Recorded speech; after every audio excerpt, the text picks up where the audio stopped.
Hello everyone, today lecture is very important, so welcome two GB law academy. तो आज हम लेकर आए हैं बहुत ही ज़्यादा इम्पोर्टेंट टॉपिक जो कि रिलेटेड है हमारे characteristics of the Indian constitution. तो ज़्यादा समय न लेते हुए बढ़ेंगे हम अपने टॉपिक की ओर और जानेंगे कि characteristics of the Indian constitution are what. तो बढ़ते हैं अपनी नेक्स्ट स्लाइड पर। तो सामने हम स्क्रीन पर देख रहे हैं भारतीय संविधान की विशेषताएं यानी कि कैरेक्टरिस्टिक्स। तो कौन कौन सी ऐसी विशेषताएं हैं जो हमारे भारतीय संविधान को अन्य संविधानों से यानी कि अन्य देशों के जो संविधान है उनसे अलग बनाता है। तो उन्हीं को जो है आज हम डिस्कस करने जा रहे हैं। तो प्लीज़ आप जो है इसको ध्यान से सुनिए और इसमें जो भी आपको इम्पोर्टेंट नज़र आए उसको जो है नोट कर लीजिए। और इसमें जो है मोस्टली जो है इम्पोर्टेंट ही है, विदाउट जो है हमारी सिलेबस की कुछ भी नहीं है। तो बढ़ते हैं हम अपनी स्लाइड पर।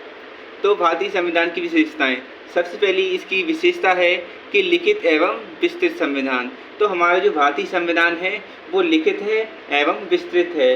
तो भारतीय संविधान में एक विशेष संविधान सभा द्वारा निर्मित एवं लिखित संविधान है। इस दृष्टिकोण से भारतीय संविधान अमेरिकी संविधान के समतुल्य है, क्योंकि अमेरिका का जो संविधान है वो भी जो है लिखित रूप में पाया जाता है, यानी कि रिटन मेथड में। तो विश्व में किसी भी देश का संविधान जो है इतना विस्तृत नहीं है जितना कि हमारे भारत का है। भारतीय संविधान की जटिलता के कारण ही कुछ लोगों ने इसे जो है वकीलों का स्वर्ग कहा है, क्योंकि हमारे संविधान में ऐसी लैंग्वेज का जो है प्रयोग किया गया है जो मोस्टली जो है वकील ही समझ पाते हैं। इसीलिए जो है हमारे संविधान को जो है वकीलों का स्वर्ग कहा जाता है। तो इसकी जो सेकंड जो कैरेक्टरिस्टिक्स है वो है संविधान की प्रस्तावना। तो भारतीय संविधान का प्रारंभ जो है एक उत्कृष्ट प्रस्तावना से होता है, जिसमें जनता की भावनाएं और आकांक्षाएं मुख्य रूप से समाविष्ट हैं। संविधान निर्माताओं के विचारों को जानने के लिए प्रस्तावना एक कुंजी की तरह कार्य करती है। तो यानी कि हमारे संविधान की जो प्रस्तावना है वो पूरे संविधान का जो है एक कुंजी है। अगर आपने हमारे संविधान की जो है प्रस्तावना पढ़ ली तो आप समझ जाएंगे कि हमारे संविधान में जो है किस टाइप के हमें राइट कर्तव्य दिए गए हैं। और इसकी नेक्स्ट जो है संप्रभुता संपन्न राज्य। तो संप्रभुता संपन्न राज्य उसे कहते हैं जो अपनी आंतरिक तथा वैदेशिक नीतियों को स्वयं निर्धारित करता हो तथा बाह्य नियंत्रण से सर्वथा मुक्त हो, और इस संबंध में भारत जो है पूर्णतः स्वतंत्र है। तो अब हमारी जो नेक्स्ट है लोकतंत्रात्मक गणराज्य। तो लोकतंत्रात्मक गणराज्य शब्द का अर्थ यह है कि भारत में प्रतिनिधि मूलक प्रजातंत्र की स्थापना की गई है। भारत एक लोकतंत्रात्मक गणराज्य है, अर्थात भारत का शासन भारतीय जनता द्वारा निर्वाचित प्रतिनिधि ही संचालित करेंगे। तो गणराज्य शासन यह है कि राज्य के सभी नागरिकों को अपनी योग्यता अनुसार सभी छोटे बड़े पदों पर पहुंचने का अधिकार है, एवं साथ ही भारतीय गणराज्य का अध्यक्ष यानी कि राष्ट्रपति एक निर्वाचित व्यक्ति होगा, जो ब्रिटेन की तरह आनुवांशिक व्यक्ति नहीं होगा। अब इसकी नेक्स्ट जो कैरेक्टरिस्टिक है वो है संसदीय सरकार। तो संविधान में जो है संसदीय प्रणाली के शासन का प्रावधान है, जो वेस्टमिंस्टर मॉडल यानी कि इंग्लैंड पर आधारित है। इस प्रणाली में वास्तविक कार्यपालिका शक्ति जनता के निर्वाचित प्रतिनिधियों यानी कि मंत्रिपरिषद में जो है निहित होती है। मंत्रिपरिषद का प्रमुख प्रधानमंत्री होता है। ये सामूहिक रूप से संसद के प्रति उत्तरदायी होता है। अब हम जानेंगे इसकी जो नेक्स्ट है कैरेक्टरिस्टिक यानी कि विशेषता, मूल अधिकार। तो हमारे भारतीय संविधान में जो है मूल अधिकारों का जो है वर्णन किया गया है, जो कि अन्य देशों की संविधान से जो है अलग है। हालांकि कुछ अन्य देशों के संविधान में भी मूल अधिकारों का वर्णन किया गया है, लेकिन हमारे संविधान में भी जो है इसका वर्णन किया गया है।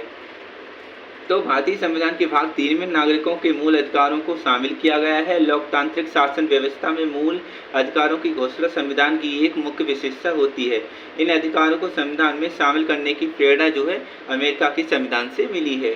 तो इसका जो नेक्स्ट है राज्य के नीति निर्देशक तत्व। तो संविधान के भाग 4 में कुछ ऐसे नीति निर्देशक तत्वों का उल्लेख किया गया है जिनका पालन करना राज्य का कर्तव्य है। निर्देशक तत्वों के माध्यम से देश में कल्याणकारी राज्य की स्थापना जो है का करना जो है प्रावधान किया गया है। यानी कि राज्य के नीति निर्देशक तत्वों के आधार पर ही जो है हमारी गवर्नमेंट जो है कुछ कल्याणकारी योजनाएं जो है बनाती है।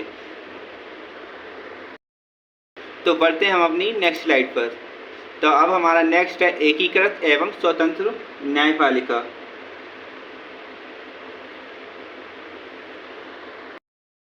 तो भारत का संविधान एकीकृत एवं स्वतंत्र न्यायपालिका की स्थापना जो है करता है। भारतीय न्यायपालिका में शीर्ष स्तर पर सर्वोच्च न्यायालय है, राज्यों में उच्च न्यायालय एवं अधीनस्थ न्यायालय हैं। सर्वोच्च न्यायालय संघीय अदालत है जो संविधान एवं मौलिक अधिकारों की संरक्षक है। इसलिए संविधान में न्यायपालिका की स्वतंत्रता के लिए विशेष प्रावधान किए गए हैं। तो न्यायपालिका की स्वतंत्रता के लिए जो है न्यायाधीशों की नियुक्ति, वेतन भत्ता तथा पद से हटाए जाने के संबंध में संबंधित में जो है स्पष्ट जो है प्रावधान किए गए हैं, जिससे सरकार उन पर दबाव नहीं डाल सकती। तो हमारे जो जुडिशरी है वो जो है पूर्ण रूप से जो है स्वतंत्र है। तो हमारी नेक्स्ट जो है कठोर एवं लचीला संविधान। तो भारतीय संविधान एक साथ जो है कठोर तथा लचीला दोनों हैं। ये कठोर इसलिए है कि इसके कुछ प्रावधानों में संशोधन करना अत्यंत कठिन है और इसके लिए एक विशेष प्रक्रिया का अनुसरण जो है किया जाता है, जबकि अधिकांश प्रावधानों को संसद द्वारा साधारण बहुमत से संशोधन किया जा सकता है, जो कि संविधान के लचीलेपन को दर्शाता है। इसकी नेक्स्ट है एकल नागरिकता। तो हमारे भारतीय संविधान में जो है एकल नागरिकता का प्रावधान किया गया है, यानी कि हम अगर कोई इंडिया का सिटीजन बनना चाहता है तो सिर्फ वह इंडिया का सिटीजन ही कहलाएगा, मतलब उसको राज्य की नागरिकता नहीं दी जाएगी। जैसे कि यूपी का अगर कोई व्यक्ति यूपी में रह रहा है तो ऐसा कहा जाए कि यूपी का नागरिक है, ऐसा नहीं कहा जाएगा, उसको सिर्फ भारत का ही नागरिक बोला जाएगा। इसकी नेक्स्ट है वयस्क मताधिकार। तो भारत में संसदीय शासन प्रणाली की व्यवस्था है, जिसमें देश का प्रशासन जनता के निर्वाचित प्रतिनिधियों द्वारा किया जाता है। अतः संविधान प्रत्येक वयस्क नागरिक को जो है मत देने का अधिकार प्रदान करता है। इसके बाद है केंद्रोन्मुख संविधान। तो भारतीय संविधान की एक महत्वपूर्ण विशेषता ये है कि ये संघात्मक होते हुए भी इसमें केंद्रीकरण की प्रबल प्रवृत्ति है। आपातकालीन परिस्थितियों में संविधान पूर्णतः एकात्मक स्वरूप धारण कर लेता है। इसके बाद है पंथनिरपेक्ष राज्य। तो पंथनिरपेक्ष राज्य का आधारभूत सिद्धांत ये होता है कि राज्य की ओर से धार्मिक मामलों में तटस्थता की जो नीति है उसका जो है पालन किया जाएगा। भारत जो है एक धर्मनिरपेक्ष राज्य है, इसलिए संविधान किसी भी धर्म को जो है विशेष मान्यता नहीं देता है, यानी कि सभी धर्म जो है हमारे भारतीय संविधान में समान रूप से दर्शाए गए हैं, कोई भी उसमें बड़ा या छोटा नहीं है। इसके बाद है समाजवादी राज्य। तो हमारा जो भारतीय संविधान है वो समाजवाद को जो है प्रदर्शित करता है या दर्शाता है, यानी कि सभी जो है कल्याणकारी योजनाएं या कुछ भी लाई जाएंगी वो सभी समाज के लिए लाई जाएंगी और सभी को समान रूप से प्रदान की जाएंगी। इसके बाद जो है नेक्स्ट है मूल कर्तव्य।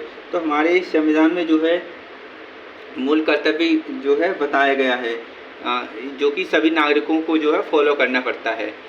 और इसके बाद जो है विधि का शासन। तो भारतीय संविधान जो है विधि के शासन की स्थापना करता है। इसके अंतर्गत विधि के समक्ष जो है सभी नागरिक समान हैं तथा राज्य के सभी अंग एवं प्राधिकारी विधि द्वारा नियमित एवं जो है नियंत्रित होते हैं। तो अब बढ़ते हैं अपनी नेक्स्ट स्लाइड पर। तो भारतीय संविधान की ये जो कुछ हैं एक अलग से विशेषताएं हैं जो कि हमें बताती हैं कि भारतीय संविधान की विदेशी स्रोत जो है क्या क्या है और किन देशों से जो है क्या लिया गया है। तो ब्रिटेन से सबसे पहली बात करेंगे हम कि ब्रिटेन से जो है क्या लिया गया है। तो संसदीय प्रणाली और विधि निर्माण और एकल नागरिकता का जो प्रावधान है वो ब्रिटेन से लिया गया है। तो अब हमारा नेक्स्ट है अमेरिका। तो अमेरिका से हमारी संविधान में जो है क्या लिया गया है। तो न्यायिक स्वतंत्रता का अधिकार और मौलिक अधिकार जो है वो हमारे संविधान में जो है अमेरिका के संविधान से लिए गए हैं। और जर्मनी से जो है आपातकाल का सिद्धांत लिया गया है और फ्रांस से जो है गणतंत्रात्मक शासन व्यवस्था का प्रावधान जो है लिया गया है या एडॉप्ट किया गया है। और कनाडा से जो है राज्यों में शक्ति का विभाजन की जो प्रक्रिया है उसको लिया गया है। और आयरलैंड से जो है नीति निर्देशक तत्व जो है लिए गए हैं। और ऑस्ट्रेलिया से जो है समवर्ती सूची को जो है एडॉप्ट किया गया है। और साथ ही साथ दक्षिण अफ्रीका से जो है संविधान संशोधन की जो प्रक्रिया है उसको लिया गया है। और रूस से जो है मूल कर्तव्य यानी कि फंडामेंटल ड्यूटी के जो प्रावधान है उनको जो है एडॉप्ट किया गया है। आई थिंक आप लोगों को ये वीडियो जो है पसंद आया होगा, तो प्लीज़ आप चैनल को सब्सक्राइब कर लें। और GB लॉ अकेडमी की ओर से आपको very thank you for watching this video. मिलते हैं हम अपनी नेक्स्ट वीडियो में।